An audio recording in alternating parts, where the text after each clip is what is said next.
Jadi itu Allah sudah mengajarkan kita. Ini peluang untuk bisnis. Wah. Waktu saya campaign SBY, itu sampai ke situ. Oh, dulu konsultannya SB Yang megang Pak Bi. Sadis. Tadi kita dengar pertama kali project branding itu adalah anaknya sendiri, Pak ya? Betul. Aku kaget loh. Iya kan, antum baru tahu kan? Baru tahu. Anaknya Tia kan? Karena aku taunya beliau itu jingle, ngomongin apa soal jingle biasanya. Terus lah bapaknya ternyata bakar branding. Berarti sebenarnya keberhasilan pertama adalah Tia Subiakto, Pak. Iya, betul. Ya Allah, kok nggak ngeh ya ada kesamaan nama ya. Itu dilakukan pada waktu Krismon. Oke. 98. Oh, 98. Oh, Krismon awal ya. Iya, 98. Itu di branding dari umur 98 itu umur berapa, Pak? Tahun 98. Tia itu kelahiran 81. Ih, kakakku ya berarti. Iya. 81 terus di branding semenjak 98. Ya. Belum 20 tahun berarti, Pak? Belum. Oh. Emang dia dari umur 3 tahun udah sekolah musik. Oke. Tapi gimana Pak? Anak zaman sekarang kan susah diajak ngomong, Pak ya. Susah diarahin, maunya enak sendiri. Kalau Tia dulu kayak gimana Pak untuk mengarahkan itu? Tia cukup cerdas kok. Jadi saya tantang kalau kamu seminggu bisa bikin orkestra, kita masuk TV. Aku susah juga kalau mau ngomong anakku gitu ya. Saya tantang balik. Karena dia juga kebetulan muridnya Elva kan, almarhum. Jadi teman-temannya banyak. Kumpulin teman-teman, kita bikin orkestra, kita syuting, masukin TV 1 jam. Gitu. Dan katanya angkanya cukup fantastis Pak ya untuk nge-branding Tia itu. Oh iya, itu ada mungkin 20 pegelaran lah. Yang masing-masing itu uang yang terlibat itu ya antar satu emang. Berarti proyeknya itu bukan hanya pada tagline, bukan hanya pada iklan, betul. Tapi ternyata pada anak. Ya. Dan menurutku itu membuktikan bahwa saya sebenarnya orang ngelihat branding itu sebenarnya disempitkan Pak ya, cuma sekedar produk aja ya. Sekedar tapi merek. Branding itu lebih luas daripada itu Pak ya. Itu sebetulnya kita ini korban dari era. Korban dari era. Jadi hidup itu kan menambah umur ya. Iya. Nah dari era pertama ngapain? Ada era sekolah, ada era kerja, ada era apa gitu. Nah memang era pertama itu yang dikenal orang dalam bisnis itu adalah selling. Selling. Itu jualan. Ya sebelum abad 19 malah. Jadi dulu orang dikenal barter. Barter itu antum punya barang, saya punya barang, kita tukeran. Cuman problemnya barang Anda dan barang saya itu nilainya nggak seimbang. Betul. Gitu. Jadi akhirnya diciptakan uang. Nilai alat tukar. Bukan untuk alat tukar, tapi untuk menilai barang tadinya. Oh iya, menilai barang sehingga ada standarnya Pak. Barangmu harganya 10.000 ya, barangmu harganya 1.000. Jadi 10 barangmu sama dengan 1 barangku. Betul. Oh, biar itu mudah dievaluasi ya kalau gitu. Awalnya gitu. Iya, untuk menilai barang. Ya. Nah, terus akhirnya barter itu lama-lama hilang. Langsung aja deh pakai duit gitu. Nah, jadi alat pembayaran. Itu awal mulanya gitu. Nah, terus pada abad 19 itu kan abad industri ya. Itu sehingga keadaan pasar itu banyak uang. Dan banyak barang. Banyak barang. Betul. Sehingga orang itu kalau misalnya mau jualan ya tinggal nawarin barangnya aja. Barang kamu apa?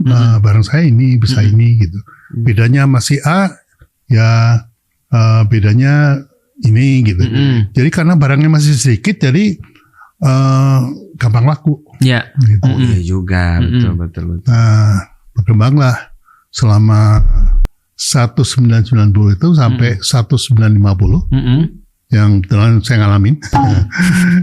Pelaku sejarah ini. Karena untuk branding juga kan? Nah, nanti sampai ke sana. Branding. Oh iya, oke. Baik ya. Gimana Pak? 1950. Iya. Jadi 1900 sampai 1950 itu era mulai berkembang. Dari era selling, kemudian muncul di mana pasar sudah mulai berkurang duitnya, tapi barang makin banyak. Jadi orang harus milih kan. Nah begitu milih rebutan, pilih saya, itu awalnya. Apalagi ketika barang kita titipin sama toko kelontong sebelah, retailer. Jadi akhirnya kita harus pakai packing.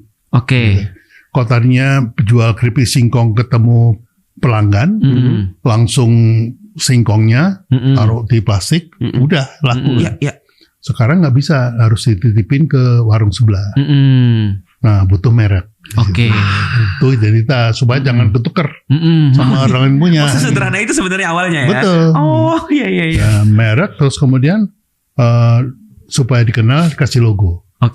Untuk menarik gitu. Jadi itu zamannya brand sebagai identitas. Itu baru mulai Pak. Branding. Brand as identity. Marketing. Itu era marketing sebenarnya. Ya. Nah, banyak yang menyebut merek dan logo itu sebagai brand. Maksudnya identitas dari produk gue. Itu sebenarnya dari zaman Mesir kuno udah ada. Merek Pak? Ya, yang namanya sapi itu dipanasin. Dikasih logo. Biar tahu sapi siapa. Betul. Nah kira-kira konsepnya masih gitu. Oke. Nah kemudian saya ngalamin tahun 1990-an, 80-an itu kondisi makin sulit, gitu. Jadi konsumen itu kalau mau beli barang harus tahu maknanya dalam kehidupan saya buat apa. Itu tahun 90 udah begitu Pak? Udah mulai pemaknaan nih. Mulai branding itu akhirnya tahun itu. Jadi kalau beli barang, ini barangnya ada mananya nggak sih? Gue kalau nggak ada mananya simpan di lemari. Kalau ada maknanya simpan di lemari. Ya, kalau ada mananya pakai. Dipakai. Kalau nggak ada, sedang nggak diperlukan, taruh di lemari. Karena dia nggak mau diasosiasikan dengan sampai topi Anda lah. Langsung dipakai. Tadi diambil. Betul. Karena diperlukan. Karena diperlukan. Mananya topi ini adalah alat identity. buat identitas. Iya. Jadi orang mulai tahun 80-an lah. Mulai perlu value. Nah, disitulah lahir Steve Jobs baru sadar bahwa jualan barang udah nggak zamannya lagi. Berarti dari kalau aku bisa sederhanakan, 97 ya. Mulai dari 97, 98 itu orang sudah sadar bahwasanya mereka bukan jual produk. Betul. Karena produk bisa ditiru, tapi value nggak bisa ditiru. Merinding aku. Dan kenapa yang di-mention Steve Jobs ada spesial mungkin, atau dia yang pertama kali mengawali atau? Ya, jadi dari kelahirannya Apple itu dia jualan barang. Barang saya bisa gini, terus softwarenya ini, terus hard disknya sekian. Tapi orang lain juga jualan yang sama. Akhirnya dia perlu, ini udah nggak bisa lagi nih jualan barang. Harus jualan maknanya buat orang itu apa. Itu sampai sekarang dong Pak berarti? Sampai sekarang, eranya begitu. Eranya berarti mulai dari Steve Jobs itu sudah bukan lagi jual produk. Betul. Itu penting tuh. Gimana lanjutannya Pak? Menarik nih. Akhirnya karena itu makna dari barangnya itu yang ditampilkan, akhirnya bukan jualan barang tapi jualan makna. Nah, makna itu kalau di lingkungan Anda kira-kira sama dengan barang itu syariatnya. Makna itu hakikatnya. Syariat itu yang terlihat. Betul. Nah, feature-featurenya. Sedangkan hakikat itu adalah makna, value. Nah, kenapa saya masuk ke situ? Karena dulu saya pelaku ilmu hakikat. Di zaman itu tahun 90. Di waktu saya umur 17 tahun. Tapi sebentar Pak, aku penasaran. Itu dulu ada sekolahnya nggak sih Pak? Sekarang kan misalnya Pak Bi ngajarin bisa bikin brand. Ada sekolah branding, ada sekolah-sekolah marketing. Zaman dulu ada nggak sih Pak? Nggak ada. Lah, terus belajarnya dari mana Pak? Saya belajarnya ya di jalanan sambil kerja. Nah, pantas disebut praktisi ya. kebetulan pada waktu saya mulai bikin usaha, ketemu sama letkol jebolan dari Harvard. Letkol jebolan Harvard agak jarang ini. Ya, kan memang dikirim negara ke sana untuk belajar tentang marketing. Nah, beliau itu dikasih tugas untuk ngajar difungsi ABRI waktu itu. Nah, kebetulan difungsi ini si ABRI-nya ini kalau cuman ABRI doang, jadi nggak relate gitu. Akhirnya saya dipilih kamu ikut. Jadi saya nemenin jenderal-jenderal itu di kelas. Tapi dulu Pak Bi dipilih itu karena sudah ada prestasi atau apa Pak? Sudah ada. Berarti sudah ngembangin branding. Betul. Wow. Tapi orang yang sadar di zaman itu berarti dikit sekali Pak ya, sampai akhirnya Pak Bi langsung dipilih untuk tugas kenegaraan gitu Pak. Ya ada 8 orang sih. 8 orang doang di seluruh Indonesia. Dan itu sepengetahuan saya mereka masih marketing. Oke. Karena tahunnya tahun 80-an. Waktu itu teman sekelas saya itu Jenderal Kunarto, ingat ya? Kapolri. Terus Jenderal Sinbun. Nah itu belum tahu tuh. Angkatan Udara. Nah belum tahu itu Pak. Ya, jadi mulai tahun 97. Nah kalau waktu itu saya belum tahu sip job. Tapi di lapangan itu udah mulai dirasakan. Jual barang, jual produk itu. Produk saya bisa ini, bisa itu, nggak laku. Akhirnya mulailah lahir iklan dalam bentuk iklan tematik. Iklan tematik. Contohnya misalnya apa Pak iklan tematik? Iklan tematik itu Kopiko. Kopiko itu iklan tematik. Kopiko itu barangnya permen. Tapi fungsinya atau supaya maknanya gantinya ngopi gitu. Gantinya. Sebelum ada Kopiko, orang nggak kenal istilah itu. Sebelum ada Kopiko, orang misalnya nggak ada kopi, ya nggak ngopi. Iya. Begitu ada Kopiko, nggak ada kopi, ya nggak Kopiko dulu. Gantinya ngopi. Itu mananya. Berarti itu dibuat setelah tahun 97 itu Pak. Betul. Tapi belum tahu Steve Jobs padahal. Tahun 97 itu Steve Jobs. Kopiko itu tahun 86. Tapi kalau tadi ada 86 berarti jauh mendahului.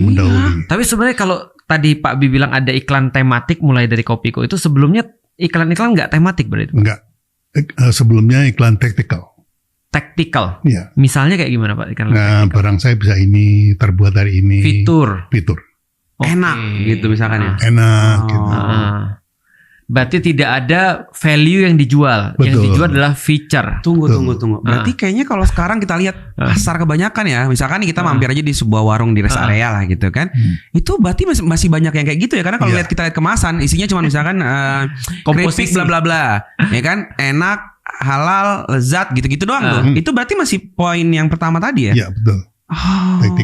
Tactical tadi. Jadi itu yang membuat saya seumur ini masih kepingin ngajarin teman-teman. Karena ternyata belum berpindah banyak kan Pak, dari tactical ke tematik bahkan. Betul. Ini ada level up lagi nggak Pak setelah tematik? Kayaknya belum deh. Ini masih tematik ini Pak. Ya, masih tematik. Dan itu Indonesia belum nyampe di titik itu Pak. Mayoritas belum. Nah sebelum Pak Bi lanjutin, apalagi UKM. Aduh, sedih sih. Makanya saya dari tadinya melayani korporat, banting setir, hijrah ke UKM. Karena tadi banyak ya. Kalau statistiknya emang rendah sekali ya berarti. Berarti secara statistik emang belum banyak orang yang. Iya betul. Itu Indonesia aja atau di luar negeri juga? UKM itu 98%. Nggak ada branding. Menguasai ekonomi. Menguasai ekonomi. Tapi nggak ada branding 98%. Merek aja. Nah, aku mau tanya tadi Pak, yang tadi Fuad sempat singgung. Kalau menurut Pak Bi, ada nggak sih negara yang sudah mulai mature dalam menerapkan iklan tematik itu atau branding tadi? Oh ya, tentunya negara Barat ya, Amerika.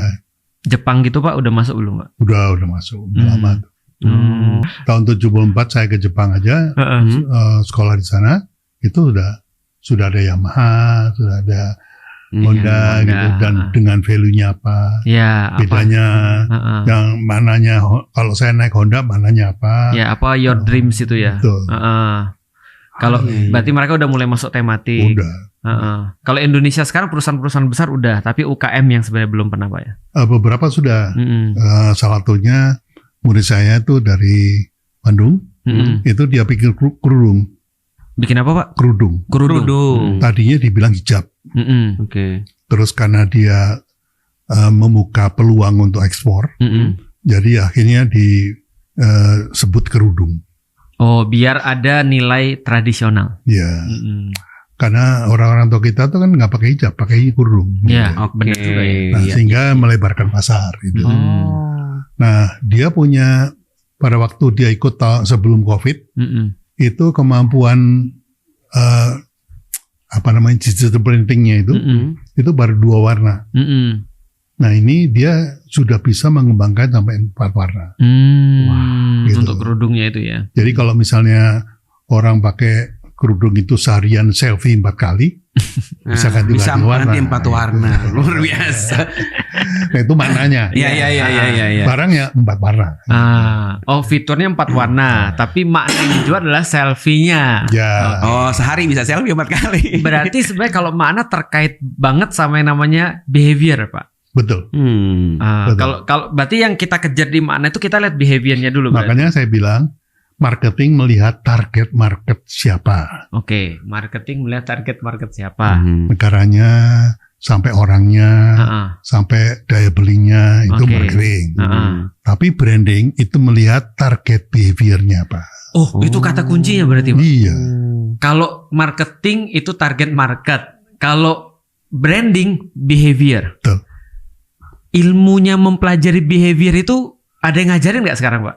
Lah, itu sih gampang sekali sebenarnya kalau usah riset. Gimana coba elaborasi. Aku pengen tahu misalnya memahami behaviornya berarti kayak apa? Kita harus tahu keseharian dia gitu berarti ya. Betul. Jadi kalau marketing itu mulai dari problem. Kalau branding mulai dari ritual.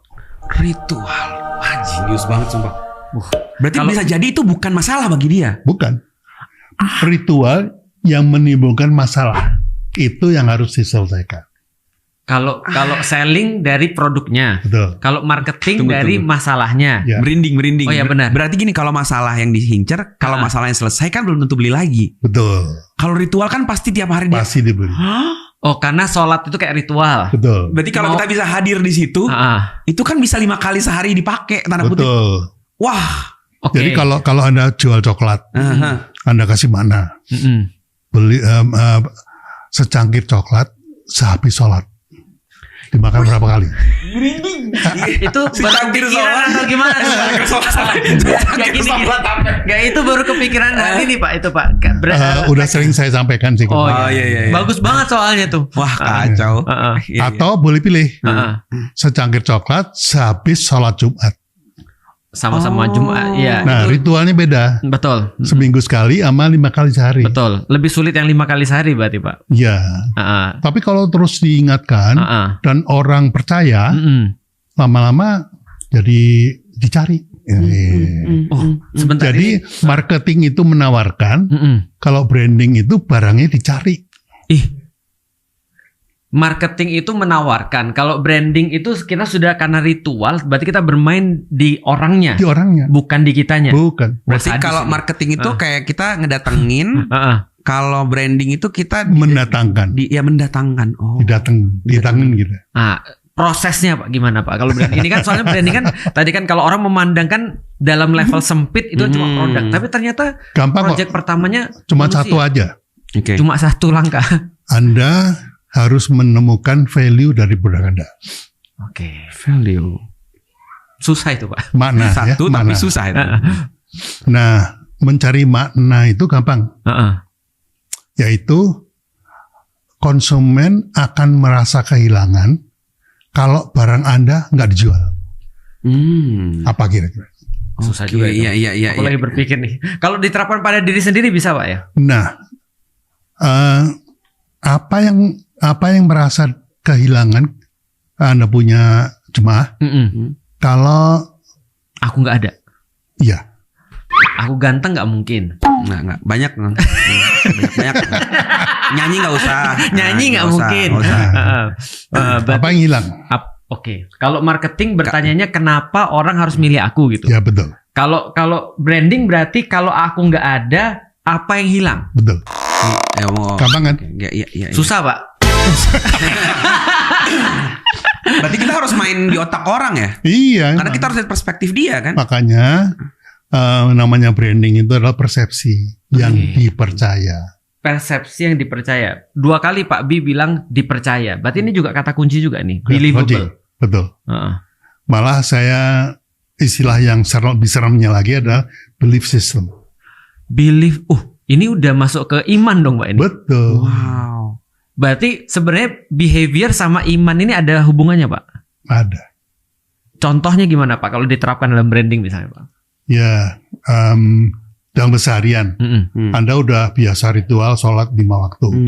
Terus suatu hari Anda tidak bisa sholat itu. Branding. Rasanya gimana? Iya, bersalah Pak. Nah, itu. Bersalah, deg-degan, merasa nggak enak. Karena udah jadi belief tadi. Tapi imannya masih kan? Masih. Oh gitu. Iya. Ketika ritualnya itu terganggu jadi. Berarti yang paling penting adalah sebenarnya belief systemnya dulu Pak. Betul. Baru kita melihat behavior. Betul. Baru setelah behavior muncul masalah. Nah, ini asiknya sama Ustadz Felix kan. Nyambung kan. Lupa. Ini kayak orang Saya udah bilang kan di BA. Bagus, keren banget ini. kayak orang lari lah, kan banyak yang tanda kutip ya, dia sering lari terus kayak nggak lari terus jadi ngerasa gimana gitu. Iya. Ya. Jadi merasa ada Gak bersalah. usah gitu. Anda tadi pagi bangun pagi. Orang bangun pagi itu menciptakan problem. Problem apa Anda bangun pagi? Problemnya Pak, bangun pagi, lapar. Bukan. Nggak, aku rasa. Yang pertama kali orang bangun pagi itu menghadapi masalah mulut bau. Iya. Oke. Gue soalnya nggak akan ngomong kalau nggak masuk kamar mandi sih, ketinggi dulu. Oke. Istri dicium aja nggak mau. Iya sih Pak. Padahal istri udah bersumpah sehidup semati. Benar. Tapi ternyata Dicium tidak. nggak mau. Jadi itu Allah sudah mengajarkan kita. Ini peluang untuk bisnis.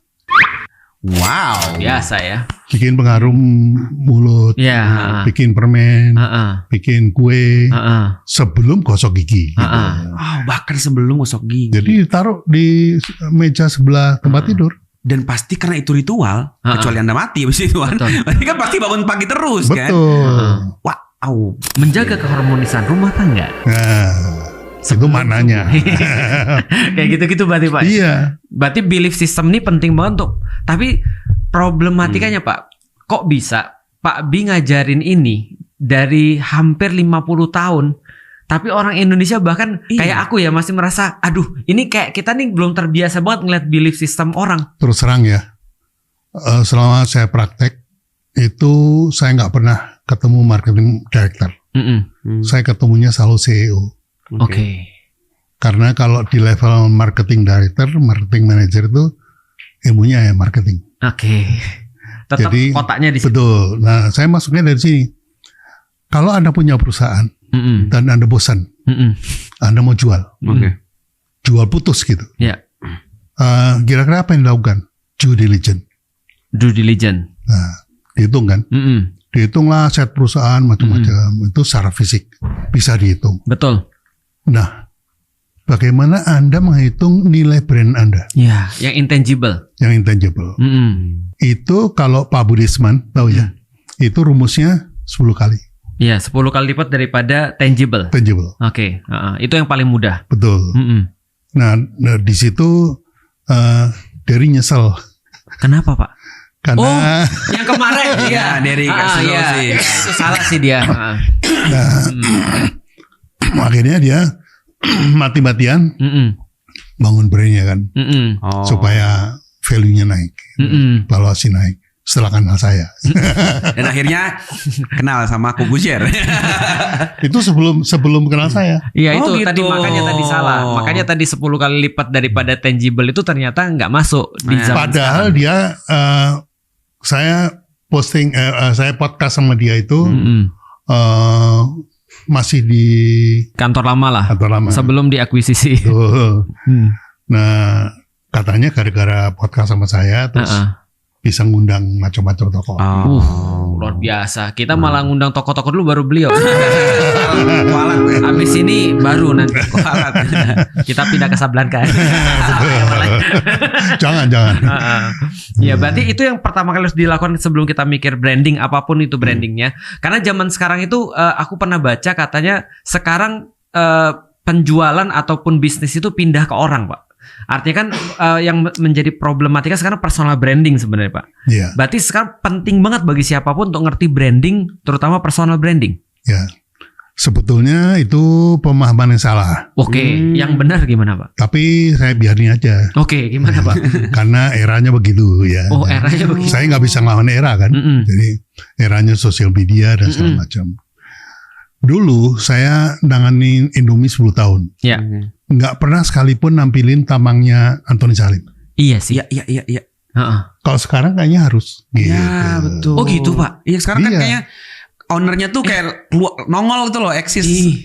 Dan Gitu. nggak perlu tergantung pada brand ambassador, Pak ya.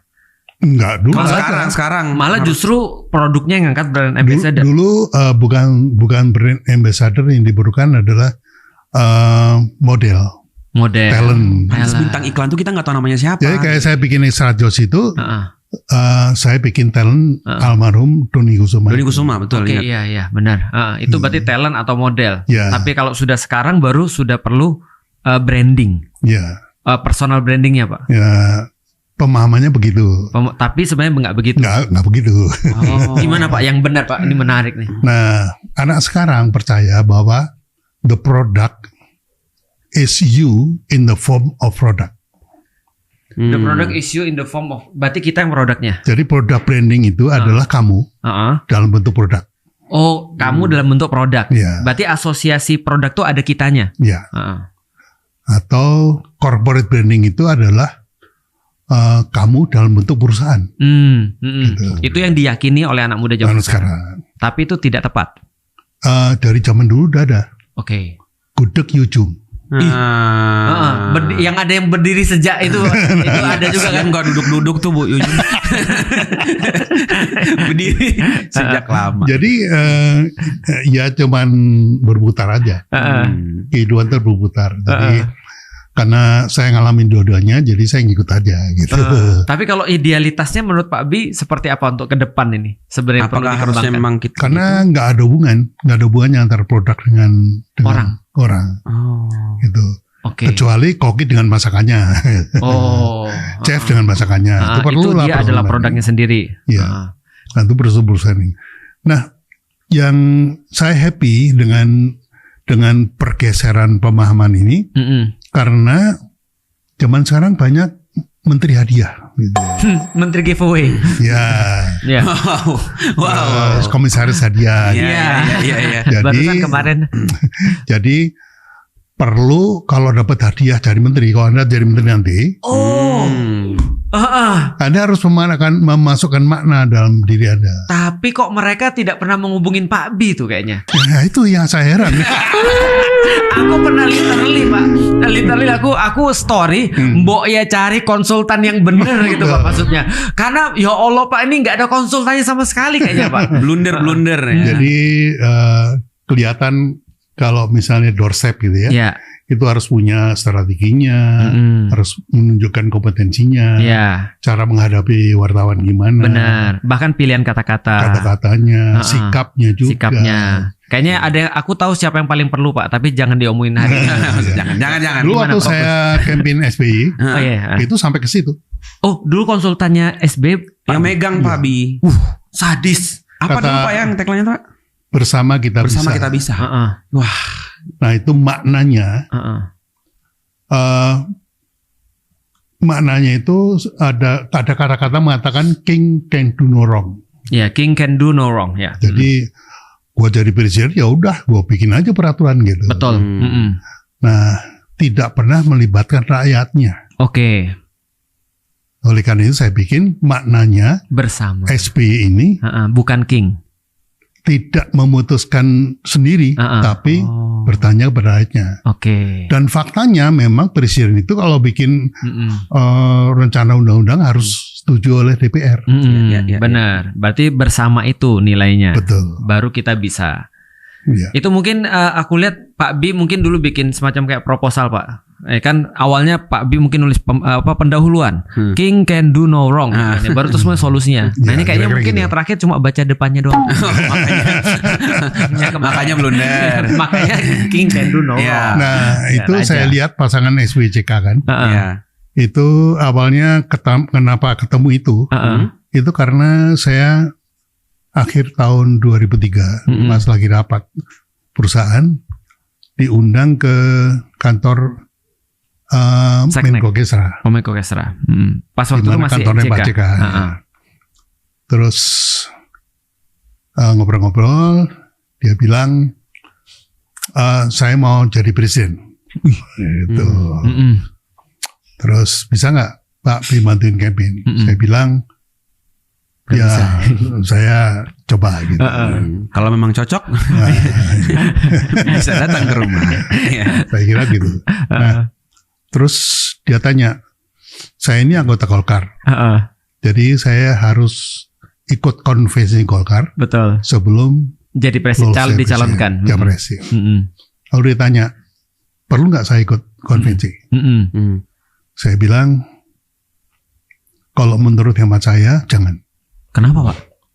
Karena nanti ada 4-5 orang di Golkar.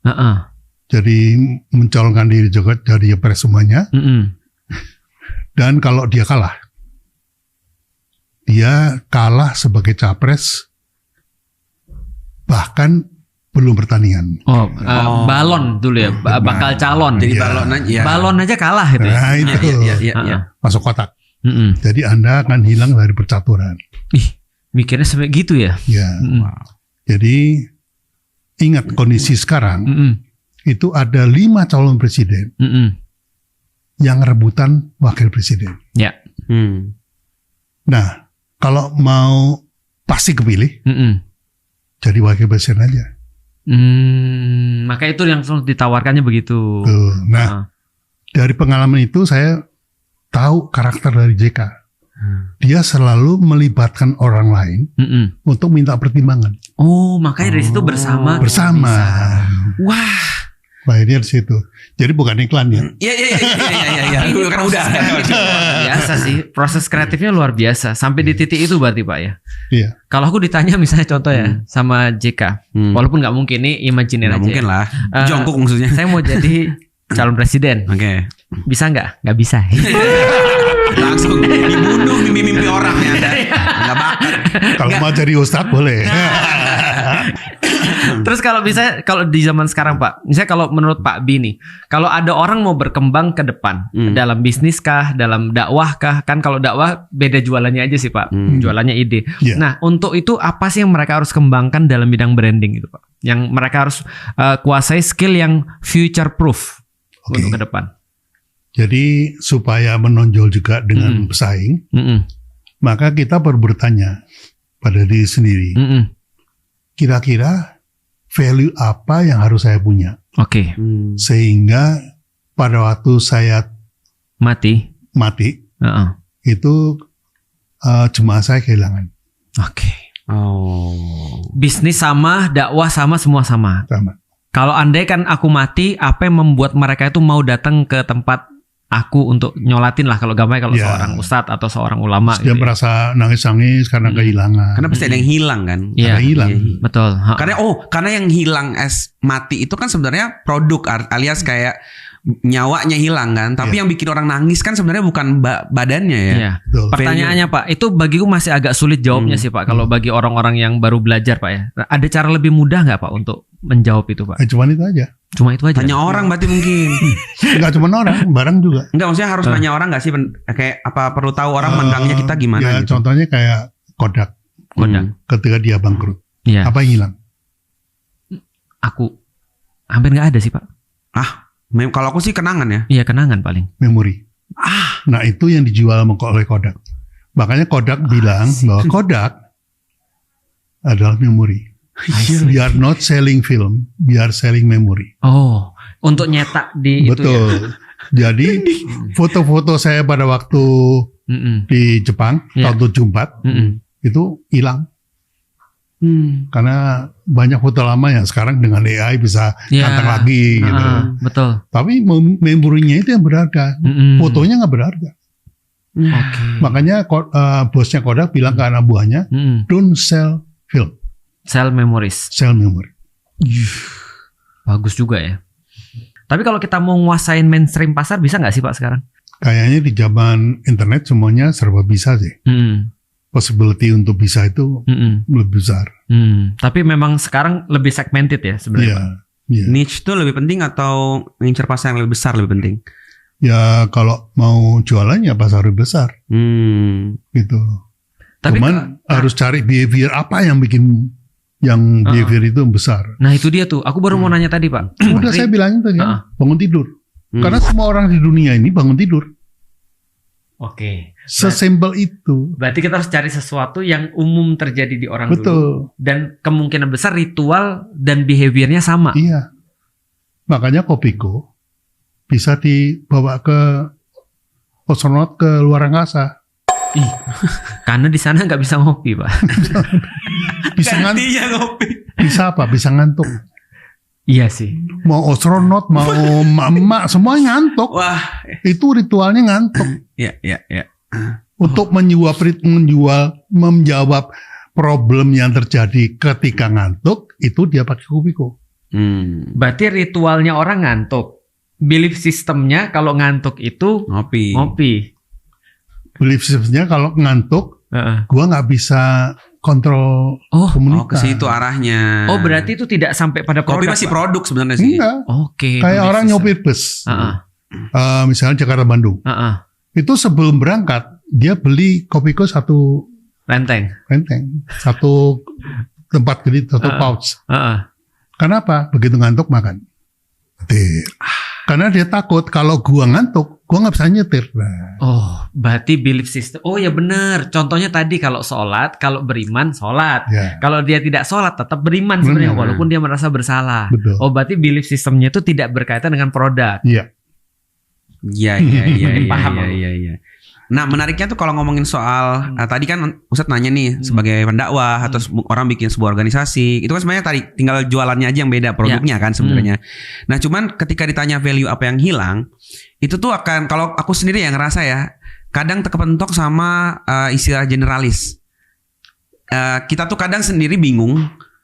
Ngerti gak sih? Apa yang kan, mau kita kalau saya misalkan saya nih Pak Wik, misalkan ada orang nih dia dokter. Mudah nge-brandingnya atau dia mudah menemukan aku dokter.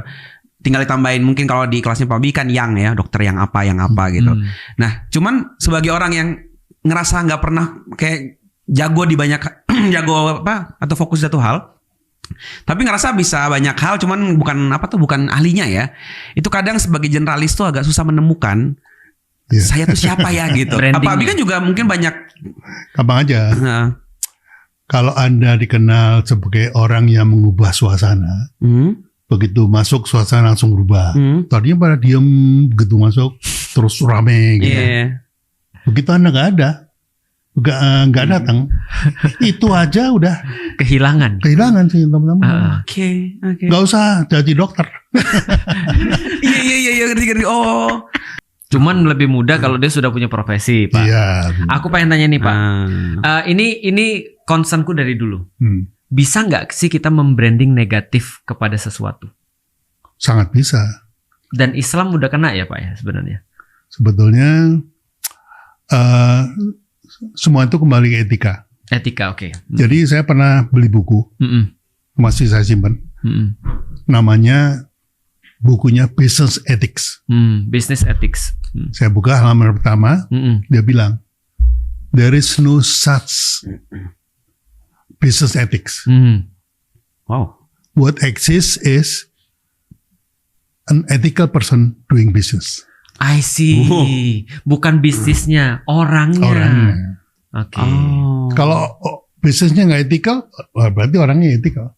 Bukan bisnisnya sebenarnya. Urusannya nanti dibayar di atas. Iya. Makanya saya tenang banget kalau misalnya klien nggak bayar itu ya udah. Nanti kan diganti 700 kali di atas. Iya, luar biasa. Lengkap ini Pak. Jadi kalau kita bicara Islam sekarang, berarti memang apakah kalau menurut Pak Bi, apakah dari luar membranding kita itu adalah sesuatu yang buruk, yang mungkin ada dan mungkin juga tidak? Itu kan tetap aja sesuatu yang kayak misalnya kita di branding misalnya kekerasan, kita di branding apa namanya kayak merendahkan wanita, dan atau memang kelakuan kita ini yang lebih banyak menjadikan brand Islam itu jadi jelek. Asumsiku yang kedua ya. Memang brand itu dibangun dari behavior kan. Oke, balik lagi behavior. Berarti memang problemnya ini pada behaviornya umat Muslim sebenarnya Pak. Betul. Jadi ya kita ngobrol tapi agak begini. Karena Ustadz kan ahlinya syariat. Nah, saya belajar dulu hakikat. Jadi setelah syariat, marifat, sebelum marifat apa ya? Syariat, hakikat, marifat. Nah, saya belajarnya dulu di hakikatnya. Terus kalau misalnya menurut Pak Bi ngelihat orang-orang punya branding negatif terhadap Islam ini baik di Indonesia ataupun di dunia itu dilihat yang paling dari syariatnya. Dilihat dari syariat. Tapi kalau dari value-nya sebenarnya kita bisa lebih. Kita tuh satu kalau value-nya. Siapapun Anda kita satu. Itu value-nya. Berarti jangan main di syariat sebenarnya Pak ya? Hakikat. Berarti kita harus main di esensinya. Oh, berarti kalau orang-orang ribut tuh kayaknya ngomongin syariat ya? Benar. Iya pasti. Sholat nggak sholat. Fitur ya? Ya fitur. Kalau misalnya iklannya masih fitur, berarti akan banyak ribut karena iklannya taktikal. Betul. Tapi kalau di marifat boleh bersaing walaupun bersanding. Boleh bersaing tapi kita bersanding. Apa fastabiqul khairat di pelaminan?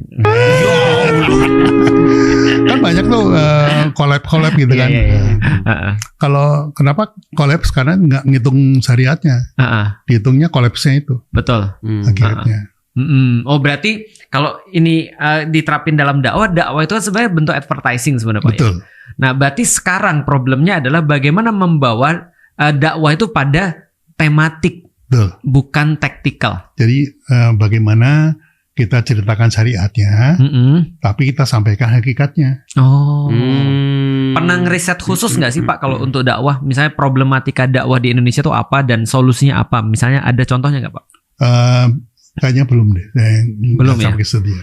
Kalau misalnya kayak orang-orang ribut gitu Pak. Orang-orang yang misalnya belajar tapi malah ribut itu pernah mengetahui kondisi atau situasi gitu nggak Pak? Kalau saya ngelihatnya kita boleh ribut, tapi kalau sholat tetap ngadep Ka'bah. Hakikatnya kan ngadep Ka'bah. Berarti yang dimunculin itunya ya. Itunya. Wah, berarti PR kita banyak nih sebenarnya Pak. Melihat semua ini maksudnya karena benar Pak, bukan hanya UMKM nih.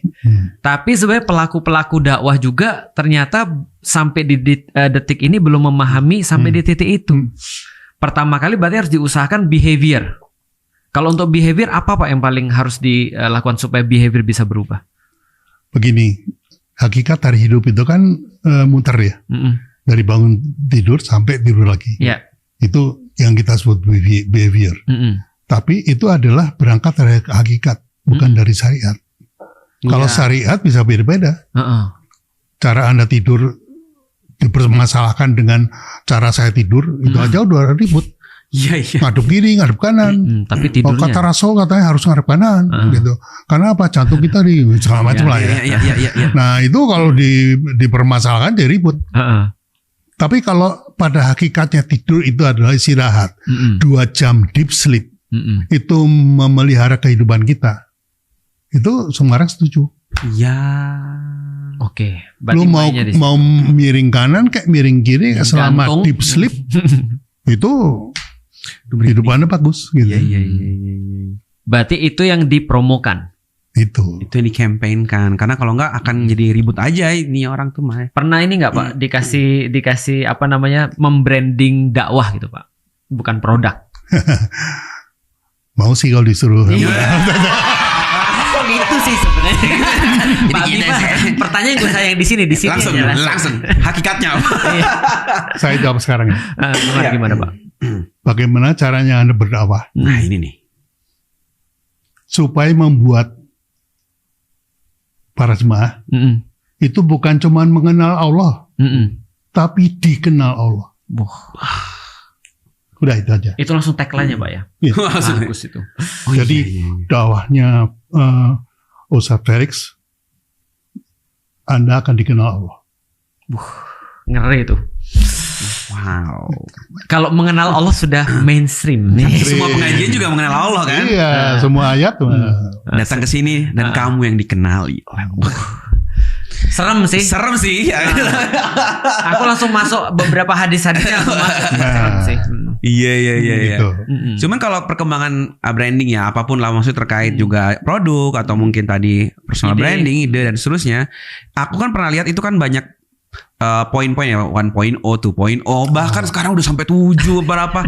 Itu tuh sebenarnya perbedaannya di titik apa sih Pak? Kita jadi eranya kan era selling, pindah ke marketing, ya. Harusnya pindah ke branding. Betul. Nah, tapi orang marketing nggak terima pindah. Iya. Jujur aja gitu. Iya. Jadi orang marketing ini bertahan di 1.0. Iya. Udah nggak bisa, sekarang nggak laku ya. Sekarang dia harus 4.0. pindah ke branding kan. Tapi karena dia nggak rela dipindah ilmu, maka disebut marketing 2.0. Oh, itu sebenarnya branding sebenarnya. Sebetulnya. Itu membranding marketing sebenarnya. Betul, karena marketing itu basicnya adalah menjual produk. Iya. Kalau branding itu basicnya menjual kepada konsumen. Jadi consumer centric. Itu Pak B sebenarnya callback ke awal tadi sebenarnya. Iya, betul. Jadi sebenarnya Pak B itu callback ke awal tadi. Contoh ya, kalau tadi kan Pak B bilang kalau marketing itu adalah kita menawarkan produk pada orang. Betul. Kalau branding, produk kita dicari orang. Betul. Berarti kalau marketing adalah mengenal Allah. Kalau branding dikenal Allah. Makanya saya bilang, saya belajar branding bukan dari buku-buku dari Amerika. Dari Al-Quran. Serius Pak? Serius. Ngeri ini. Yang ngajarin anak saya. Dion. Iya. Karena dia Hafiz kan. Oh, langsung dikasih dalil-dalil. Iya. Ih, serem Ada yang menurut Pak B misalnya ini ayat branding banget misalnya di dalam Al-Qur'an. Ada selama berinteraksi dengan atau Rasulullah tuh misalnya wah ini pakar branding nih. Apa pengalaman Pak? Ada? Banyak sih tapi nggak bisa saya sebut satu persatu. Iya. Bahwasanya misalnya kayak contohnya haji. Okay. Oh iya. Haji itu punya brand. Menyatukan manusia. Bukan. Apa Pak? Haji itu maknanya taubatan nasuha. Jadi kalau ke haji di sana nggak bisa bertobat dengan apa yang sudah dilakukan, ya nggak dapat, ya nggak haji.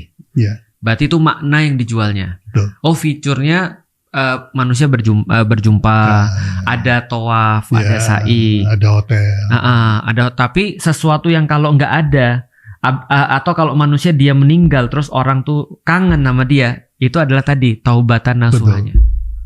Iya. Makanya ketika Anda di Padang Arafah, yang didengungkan oleh masjid itu cuma itu. Oh, langsung nyambung aku Pak. Astagfirullahaladzim, Iya. Betul. Ya. Artinya kalau misalnya ada travel jualan cuma kami haji maktabnya sekian, itu jualan fitur. Karena travel. Harusnya dia jualannya adalah Anda pulang dalam keadaan diampuni Allah. Nah, cepat Anda ya. Habis ini bukan travel lagi. Paham. Cuma tadi yang menarik tuh ketika perkembangan branding tadi ya. Tadi kita belum selesai tuh. Kira-kira kenapa ada penamaan branding yang semakin banyak gitu? Kalau kita sekarang di titik, oke kita berhenti di branding. Jadi marketing 2.0 itu adalah branding. Disebutnya consumer centric. Consumer centric. Padahal sebetulnya branding. Udah masuk branding. Nah, marketing 3.0 itu disebutnya humanist branding. Jadi bersaing tapi bersanding. Oke. Itu 3.0. Kalau 4.0 itu engagement. Seberapa dekat Anda dengan Allah? Kalau di dakwah ya. Jadi seberapa dekat Anda dengan produknya. Nah, berikutnya 5.0 itu algoritma. Jadi behavior Anda itu tercatat di digital menjadi algoritma. Oke. Jadi branding itu menciptakan algoritma baru. Oh, berarti sebenarnya sudah masuk algoritma baru, behavior baru. Betul. Sebenarnya algoritma itu bisa nggak sih kita bilang bahwa algoritma itu adalah behavior dalam bentuk digitalisasi? Betul. Dan itu akhirnya bisa ditweak, Bisa. diubah. Sebelum ada Kopiko, orang nggak kenal gantinya ngopi. Iya juga. Itu tahun 86 loh. Tapi serius, tahun 86 sudah 4.0 ya. Tapi serius Pak, itu maksudnya gini, di zaman sekarang tuh terakhir kali datanya 61% berkurang brand loyalty. Karena salah satunya mereka memang benar-benar nggak bangun brand sebenarnya Pak. Atau gimana sih Pak sebenarnya? Iya, nggak menemukan value-nya, nggak menemukan maknanya. Iya juga ya. Iya. Kalau nggak menemukan mana bisa nggak sih Pak kita bilang orang balik lagi ke fitur, akhirnya dipaksa untuk balik lagi ke fitur harga, lalu kemudian karena kualitas orangnya. Tergantung kualitas orangnya. Iya. Oke, kalau kualitas orangnya tetap diedukasi, maka mereka tetap akan pengaruh pada brand. Betul. Oh, makanya tadi nyambung ke IQ tadi itu Pak ya. Iya.